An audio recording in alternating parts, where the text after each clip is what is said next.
705.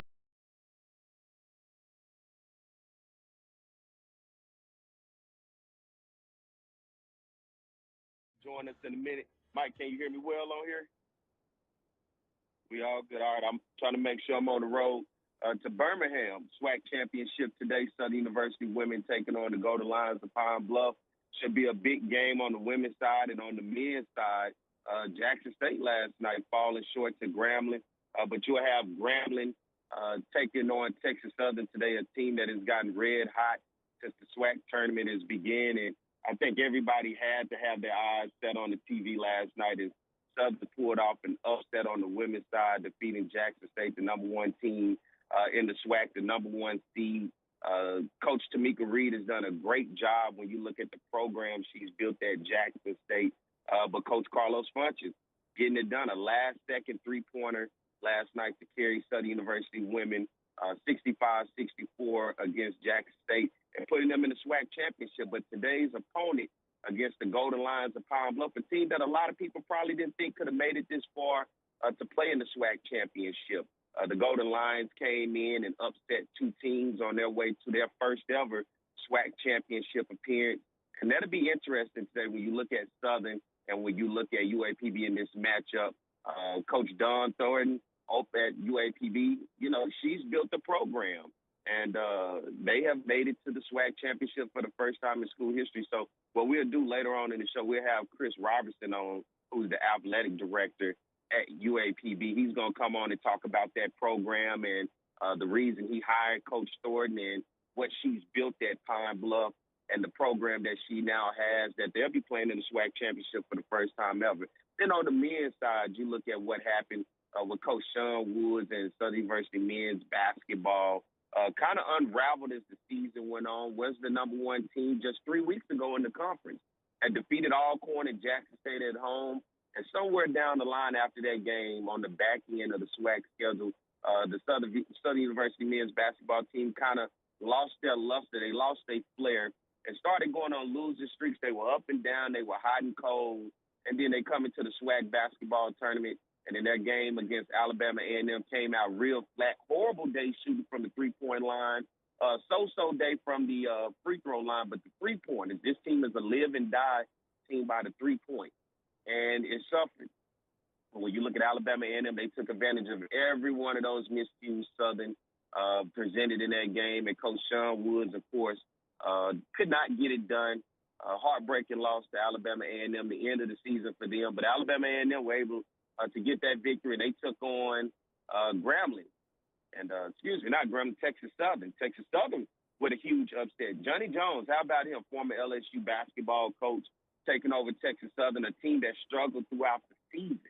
As you go back, you look at Texas Southern, they was not a favorite at all. I don't think on anybody's radar to get to the SWAC basketball championship, but dealing with early season injuries, but they got hot at the right time. And right when they got hot, they were able to get it done, starting the SWAC basketball tournament, upsetting the number one team in the SWAC regular season champion Alcorn State in that quarterfinal game. And I think that turned a lot of heads because if you looked at the NCAA projections in terms of the bracketology, a lot of people had Alcorn State, of course, SWAC regular season champion. A lot of people thought that they were going to go ahead and get the job done. They seem to be the most consistent team in the conference aside from Grambling. And it would have been good to see the Grambling-Alcorn matchup as both teams finish at the top of the conference as the season ended. But Alcorn falling short to Texas Southern in that quarterfinal game, and then Texas Southern getting it done against Alabama A&M, and now they find themselves in a SWAC championship game today against Grambling State. That should be a great matchup. When you look at Grambling on the men's side, some good non-conference victories early this season. Of course, getting the victory against Colorado, getting the victory against Vanderbilt. Vanderbilt, one of those teams who turned it around when you look at their program now in the SEC tournament and what they were able to do. Started off the season slow after that loss against Grambling, but they since they got it together. But Grambling seems to be the favorite in this game, but you can't count out Texas Southern, a team who definitely was able to get it done against a team that was able to get it done against Alcorn. So I think that turned a lot of heads when you look at the consistency of play that they were able to have. At the same time, on the other end, we started football. spring practice getting underway, and we're going to try to get Jim Kleinpeter on today to talk about Southern University football, some new additions to the coaching staff. I think all eyes are going to be on this team moving forward on what they're going to look like from the quarterback position. And they're going to have some questions on the O-line, D-line, trying to get those positions together, build up some talent and some depth from there, and as well as naming a new quarterback coach and a new wide receiver coach. So we'll get Jim on to talk a little bit more about that as we go on in the show. But, of course, it's SWAC championship. I'm on my way to Birmingham today, Southern University, taking on the University of Arkansas Pine Bluff. Anybody that knows me know I like that matchup anytime it's Southern and Pine Bluff.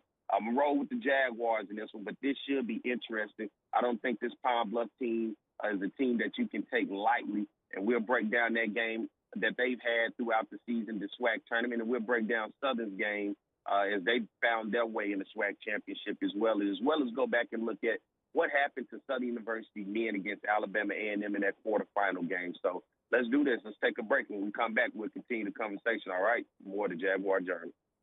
Care South is now providing COVID-19 drive-through community testing at their Baton Rouge clinic. Testing is available for anyone with or without symptoms and no doctor's order required. No insurance? Care South will cover the cost. Care South is a federally qualified health center providing comprehensive medical, dental, and behavioral health services, offering telehealth services and an in-house pharmacy. Satellite clinics in Donaldsonville, Plaquemine, and Zachary. At Care South, we're here for you. Care South. Family serving families.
And still pull out the big stick. The type of guys who will always prefer to be behind the grill than in front of the camera. And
here, right? My man Reggie Flood should be joining me here in a second.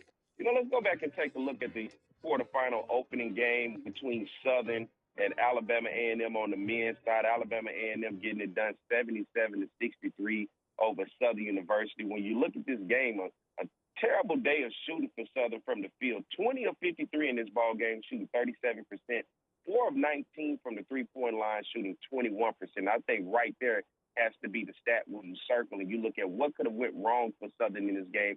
At one time, Southern was 0 of 9 from the three-point line. They just couldn't seem to get those shots to fall. But from the free throw line, they were 19 of 26 for 73%.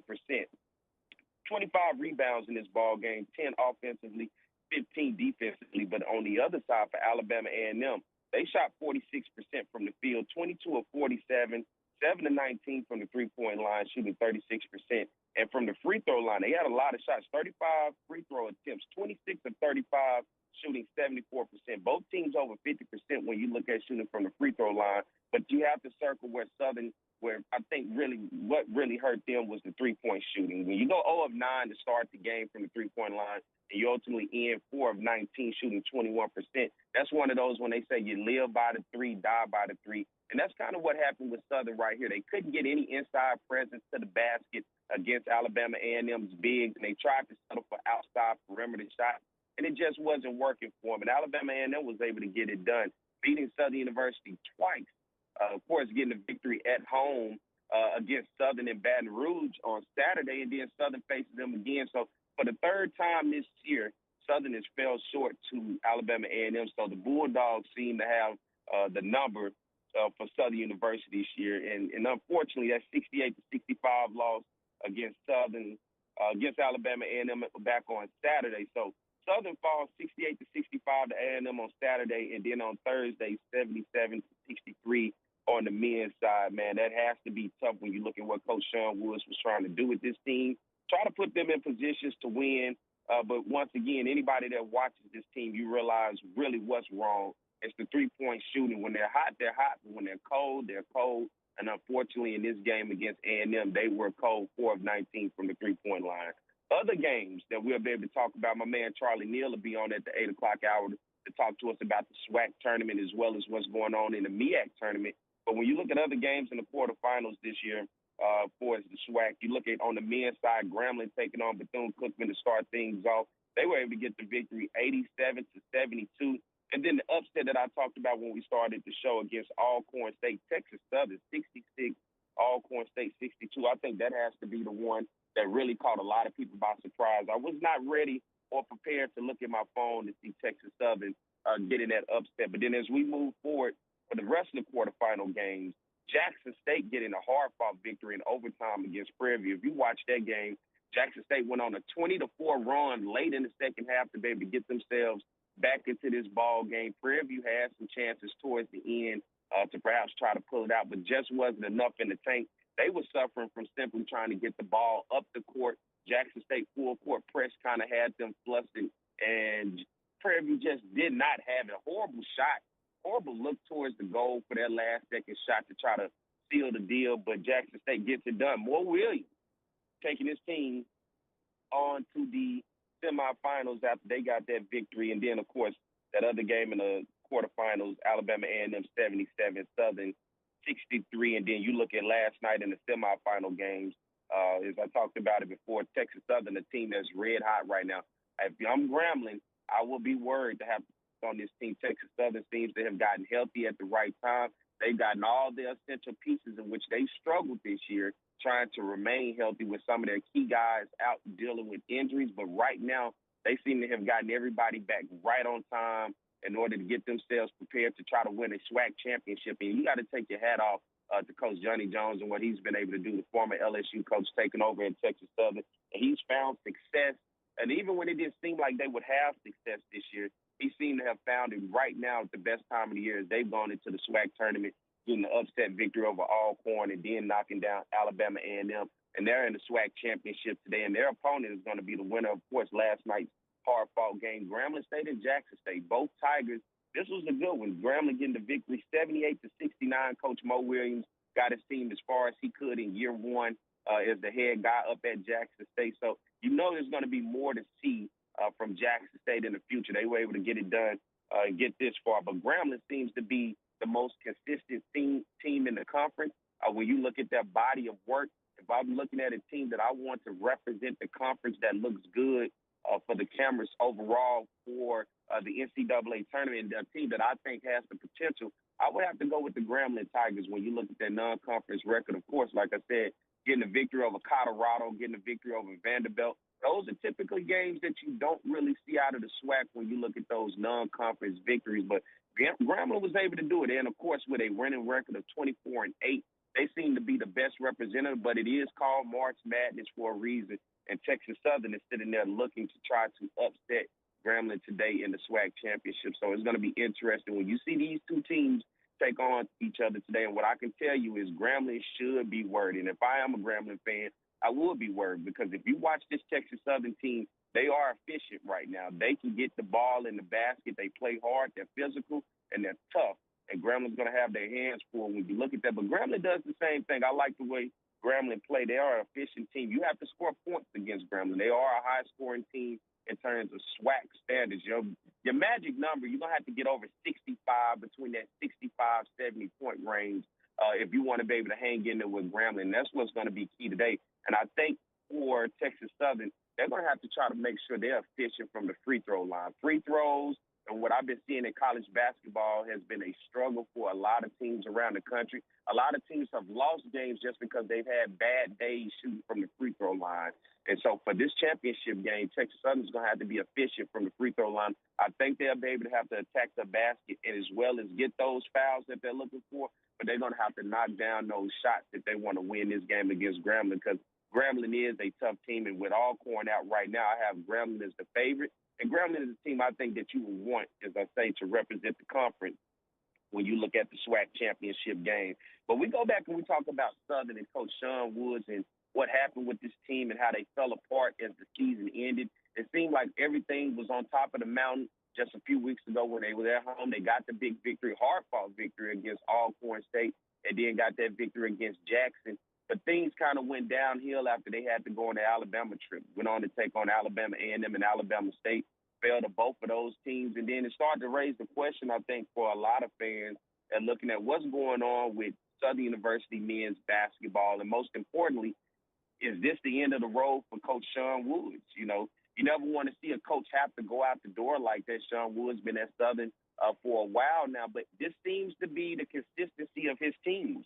Start out hot in conference play, midway through conference season, they seem to get on the other end of being hot and turn cold, and the season kind of flutters out by the time they get into the SWAC basketball tournament. And once again, just like a script, that's exactly what happened this year. We've seen it in the past where this team has been right there on the cusp, seemed like the best team. And this team was very talented. There was no way that I thought this team could have been in the same position that you look at what Texas Southern is in right now. A team that may have struggled here and there because of those long road games on the back end to Alabama and to Florida. But I was thinking that maybe this team can get to the tournament and turn things around and get it going at the right time, but they just couldn't do it. And now all eyes are on Sean Woods. All eyes are on Coach Roman Banks, the athletic director at Southern. What do you do moving forward? Do you give Coach Sean Woods an extension and give him an opportunity to continue to try to figure out what's going on with this program, or do you move in a new direction to find a new head guy to take over this program and see what else can you do moving into the future? And I think that's where a lot of Jaguar fans, when you look at the direction moving forward, they want to know what's going to happen in the future. Right now, nothing has come out in terms of Sean Woods and his future. Southern hasn't said anything, and of course, with the SWAC championship game being played today, on the women's side, I'm sure Coach Roman Banks already has his hands full enough this weekend. But as the week progresses next week, I'll be interested to see what news comes from over on the bluff in terms of the new direction, or what direction, whether it's going to continue to keep Sean Woods or whether Southern University is going to decide to move in a new direction. That'll be interesting because when you look at this program, all the potential in the world, they had the talent this year. There was no doubt about it. You saw it up and down in different spurts, but this team just seemed to not have it on the back end, and that seems to be the moral of the story when you look at any of these Sean Woods teams since he's been at Southern, the back end play. in conference where they've fallen apart, lost games that they should have won. And when you look at that game against Alabama A&M, let's just be honest, Texas Southern exposed them. They weren't that good. But when you go 0 of 9 to start the game from the three-point line and you finish 4 of 19, shooting 21% from the three-point line, that's a live and die by the three. And unfortunately, that's what happened with Southern. Unfortunately, that's what you've seen with Southern throughout the season, along with poor free throw shooting. So as this team moves forward, as this program moves forward, I think the next few days will be interesting as all eyes will be on Southern University men's basketball program and what direction is the future going to look like for them. Will Sean Wood stay or will he go? I think that's going to be the biggest question mark as we go forward. And you guys let me know. Call in 225-499-1073 what you think in terms of Sean Woods and his future at Southern University on the men's basketball side. I know a lot of fans were frustrated. I saw it all over social media as Southern lost to Alabama A&M in that quarterfinal game. So let's do this. Let's get ready to take the break. We'll come back and we'll continue the conversation, all right? Stay tuned. More to Jaguar Journal.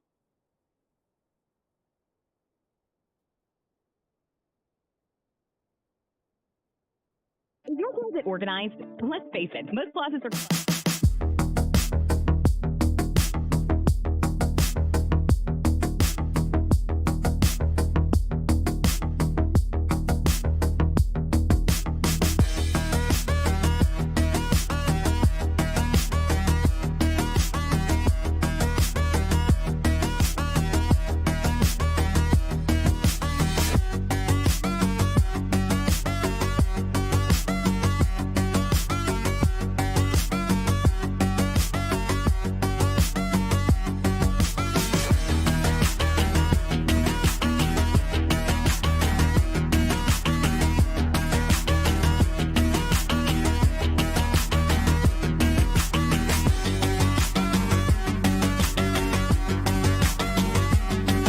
Google to show for it. Southern Roll-Off. Call 238-8000 or visit southernrolloff.com. 225-238-8000.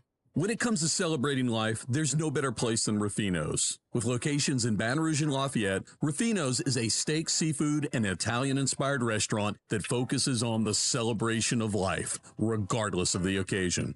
Whether it's the food they serve or the service they provide, their goal is to ensure a remarkable experience for their guests that is always remembered. To view our menu, visit ruffinosrestaurant.com. Ruffino's, where Louisiana comes to celebrate life. What did you do when you needed your diesel worked on? I took it to TRICARE. Why did you take it to TRICARE? Because I wanted it done right, and I didn't want to wait 2 weeks to get my truck back, which is how long the dealership used to take when I would go there. Plus, TRICARE is locally owned, and I trust them. Whether it's gas or diesel, to get it fixed, take it to TRICARE, Baton Rouge's trusted automotive center, or call us at 751-9361, or online at TRICAREautomotive.com. Pro Wrestling 225 returns in a big way to Denham Springs at the LM Lockhart Gym on Saturday, March 25th with our epic event, Double Jeopardy, presented by Suspense Game. Game night gets serious as all 4 championships are up for grabs. Get your tickets to catch all the action at 225doublejeopardy.eventbrite.com. Doors open at 6 and bell time is 7 as Suspense Games presents Pro Wrestling 225 Double Jeopardy, March 25th in Denham Springs at the LM Lockhart Gym. When the temperature, so who you going to entrust your vehicle to? Hunt's Tire Pros and Car Care, tires, auto repair, factory recommended maintenance, and other valuable services to keep your vehicle on the road safely. Since 1988, thousands of satisfied customers throughout Louisiana have trust Hunt's Tire Pros and Car Care. Visit them online, huntstire.com, Hunt's Tire Pros and Car Care Center, Monday through Friday, 7 a.m. to 6 p.m. Hunt's Tire Pros and Car Care.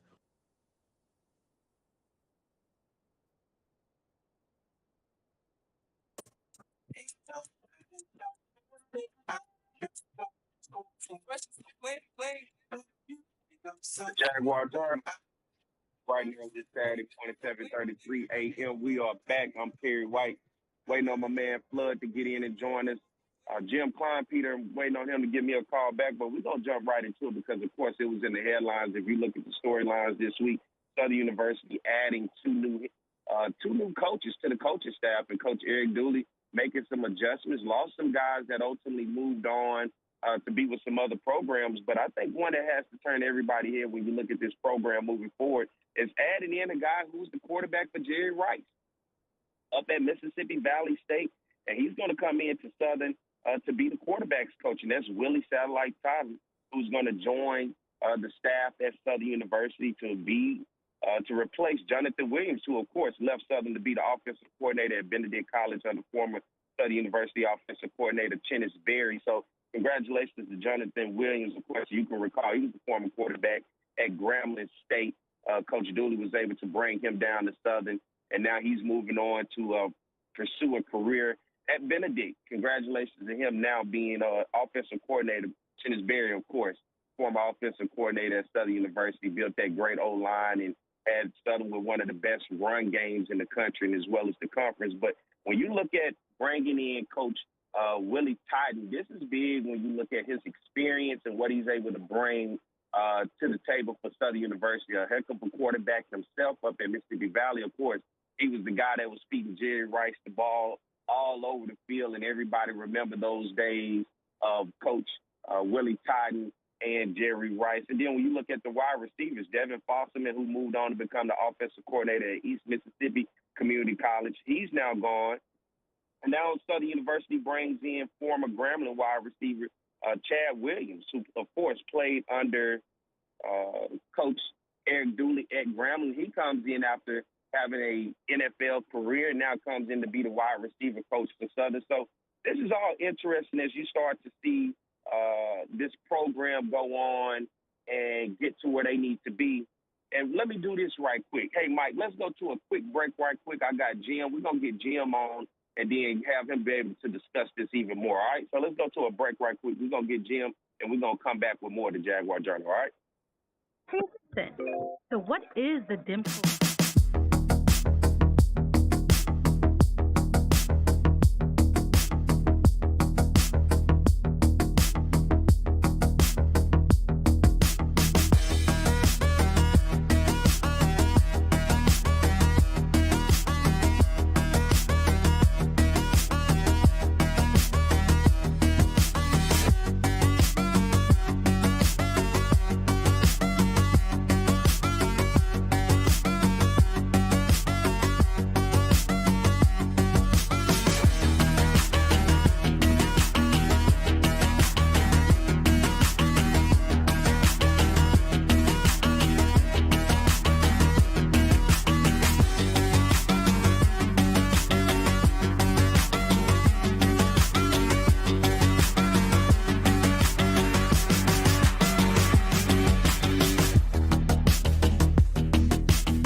7:39 a.m. It is the Jaguar Journal. Good morning to everybody.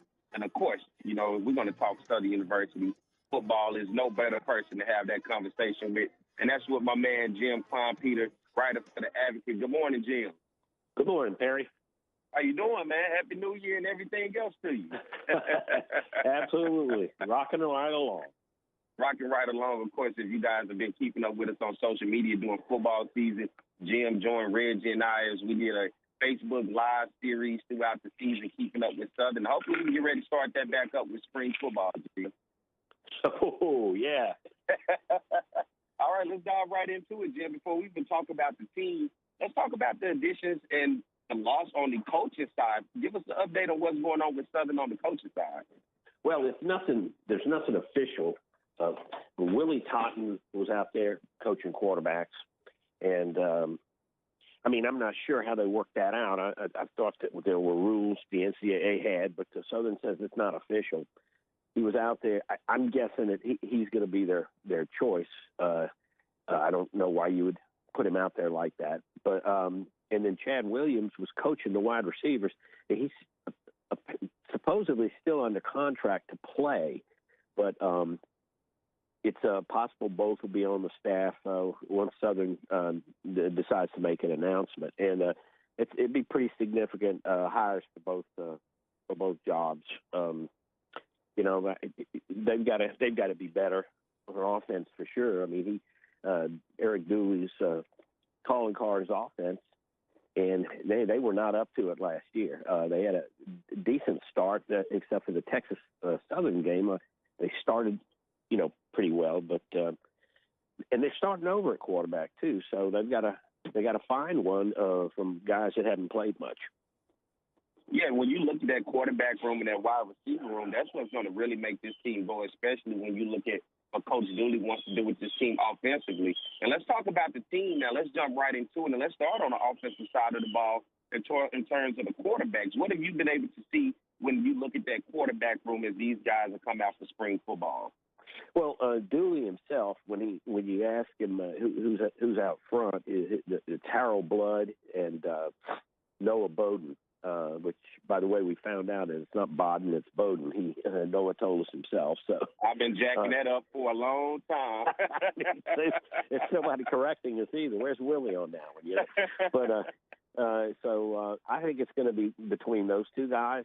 And my personal opinion is it's eventually going to be Bowden because we're talking to both of them. Blood, it seems, I don't know, he seems a little on the not frail, but the slight side. He's 6'2", he's 180. Bowden's about 215. He's closer to 6'4", and he seems like, you never know because Drew Brees was only he was barely 6 feet 6'1". So it doesn't really matter. But Bowden, I think even Dooley, from the way he's talked about Bowden, that's who he thinks is going to win it, and that's who I think he would like to win. I think he's got a little bit more natural talent. So that's where I would put my bet on would be him. The guy that they got from UAB, the transfer, Dylan Malhotra, didn't play. I don't think he played it down in 2 years at UAB. But Dooley seems to like him. He's I saw Bubba McDaniel on the sidelines, and he was kind of looking at him and grading him, and he thinks Malhotra has looks more natural back there than the other three. And the fourth one is Chris Tucker, who was freshman last year. I just don't see him being a factor at all. He's just got way too far to come. So that's kind of what you got. And like I said, we don't have anything to go on Malhotra, so we'll see. It'll probably unfold, and we'll know at the end of spring. He said he's going to name a starter like he did last year. When you look at those guys, and for a lot of people who may not know what these guys are able to contribute, what are some attributes that you've seen from each one of these quarterbacks that seem to be their strength, whether it's with their legs or it's their arm? Well, Blood is definitely a dual threat. He was a dual threat in high school. I mean, and when I say dual threat, I mean just as dangerous as a runner as a passer. I don't think Bowden is as much of a runner. He did say, he said, "Look, I got to be a better runner. You know, I got to get faster." And he says he thinks he's gotten stronger over the course of the year. You know, doing the weight training and the conditioning. Tucker, Dewey was high on him. I remember when he signed him, he said, "This guy's raw, but he's got all the skills, including being a good runner. He's the tallest. I think he's 6'5". Those guys don't, the tall guys don't always necessarily work out. Like I said before, you know, you've got to be able to move in the SWAC. You got to be able to avoid the rush. You got to be able to run for a first down, you know, and force the other team to play zone defense. So I don't know. And like I said, I haven't seen Malhotra, but with, they're gonna get a long look at all of them, and maybe in that first scrimmage we'll get to see what they look like. All right, let's jump over to the running back room. You bringing back Kobe Dillon, Gerard Sims seems to be getting healthy. What does that running back room look like? Oh, they're gonna have a lot of running backs, and I think that's a good idea because when they got to the end of last year, I think they were down to one, and that was Carl Williams, and he was a freshman. So good freshman season. I have to say. He was one of the best out of that freshman class. He and Kelby Gibbons.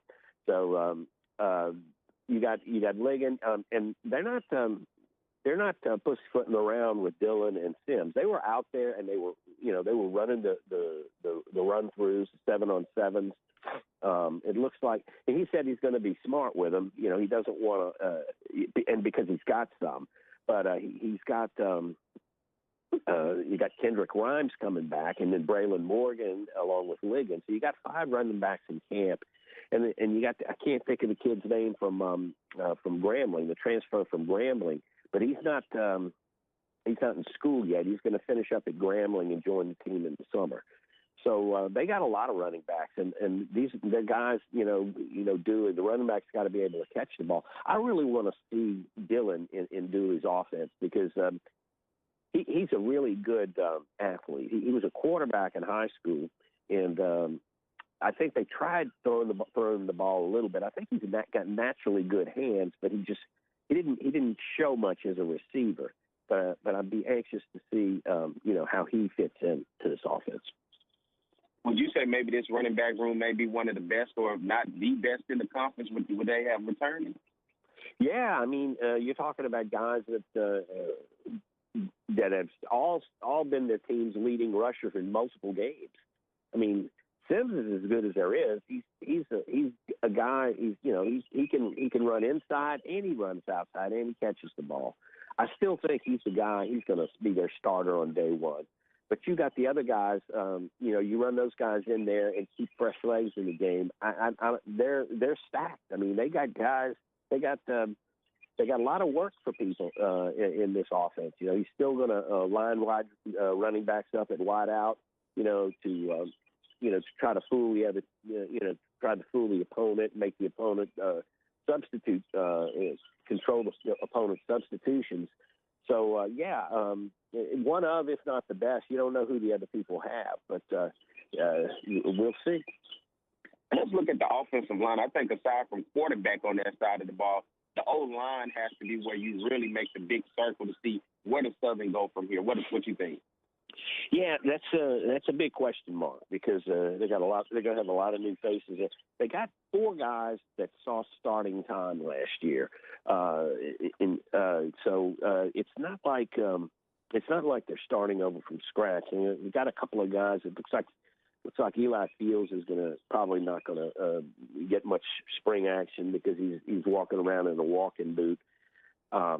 But you got Bernard Childs is back. You got Trey Newsome. Both of them started, and you're going to have a new center. I'm not sure who that's going to be just yet. But and then you got Bryce McNair. So they got bodies, and then they brought in a couple of new guys. A couple of new in the recruiting class that are going to have an impact Cameron Newsom from McNeese. I asked one of the quarterbacks about the offensive lineman. That's the first name he said. He said he's gonna play. So I don't think there's a big concern there. But you know, the offensive line is always that's the position where repetitions are really vital. And when you've got 5 new guys playing together for the first time, it takes them longer. And that's why you see, you end up with you give up a lot of sacks when you're breaking in a new offensive line, especially one where they haven't played together. They rely on being able to communicate, and it takes a while sometimes. And then you talk about the O-line. Now we jump over to the D-line. We're going to talk about the trenches, the defensive line. Davin Cotton seems to have gotten healthy and back to be a force on that D-line.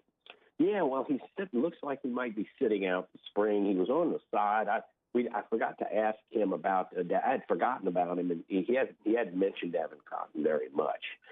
So, but he was out there, and he was working on the side. He was running around on the track. If they can get him back, healthy again, that would be huge, just absolutely huge. Because with him and they brought the 2 defensive tackles they signed or that transferred are not going to be in until the summer, but they still got Josh Brown and not Josh Brown, Taj Brown and guys that Josh Donald, that's what I was thinking of, and Zach Yassine. Chris Best is going to be working on the side. He's got some injury issues. He may not get out there. Warren Miles is back. Guys like that, but you lose guys like Cameron Peterson and Jason Dumas, and it's big. They need a good competition there to bring out the best in some of these guys they brought in. And even on those DNs, you lose a guy like Jordan Lewis, Jalen Ivey. Where do they go from here on the DN? I'll tell you, the guy you need to look for is Darius Harry. He's a transfer from Southeastern, and he played a lot last year. He must have been like their 3rd defensive end. He's out of New Orleans area. He played at East Jefferson, but he had 4.5 tackles for loss last year, 2 sacks, 6 quarterback hurries, a forced fumble, and a pass broken up. 30 tackles. So this guy played a lot, 6'2", 245. So it looks like he is going to be primarily a pass rush guy. Maybe he's the guy to fill the hole left by Jordan Lewis. Then you got Kelby Gibbons back, who all SWAC freshman. You got Trey Lang, who was a good pass rusher, a guy who got better at stopping the run as the year went on. So I think they're okay. And look, when you look back last year, Jordan Lewis didn't really give him very much. He was hurt most of the year. He had 2 good years where he just really blew it out, and then it's like the other 2 or the other 3, he was hurt. So they do need to beef up the pass rush, and I think they got guys that can do that now. Then I think a spot that really was suffering last year, the linebacker position. What does Southern look like in the linebacker position this year? They should be okay. I mean, they got Jalen Campbell is back, and then so is it Derek Washington? Am I getting his name right? Derek Williams. Derek Williams. I thought those 2 guys didn't play too badly. They got depth there now, though, because when one of those guys was out, they were hurting. But they brought in 3 pretty serious Iowa kid from Iowa named Josh Tate, somebody that signed with Southern a couple of years ago, and then went up to junior college in Iowa. And then Willie Matthews, a guy from Lackawanna College, and Mike Jones, who played at Kilgore Community College. These guys they're all speedy guys who can hit, and that's what you need there. You need guys that can take on offensive linemen at linebacker, shed a block, and then make a tackle, because you're funneling you're trying to funnel the ball to those guys, especially in the run game. So they should be okay there. They got bodies, and they got all spring to get these guys ready to go. And two positions that I didn't talk about, but we're gonna save for the end. On the offensive side, wide receivers, and on the defensive side, the DBs. Yeah, the DBs, they got the two guys that started the season ended the season as starters are back. You've got Kristen Davis at one corner. I thought he had a really good year. He was an underrated player in SWAC.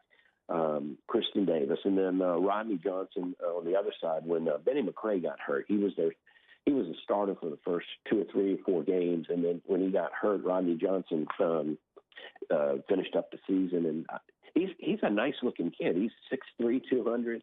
One of those big cornerbacks, and you got to have those because the SWAC is just full of those big wide receivers who go up and get jump balls. So you've got to be physical.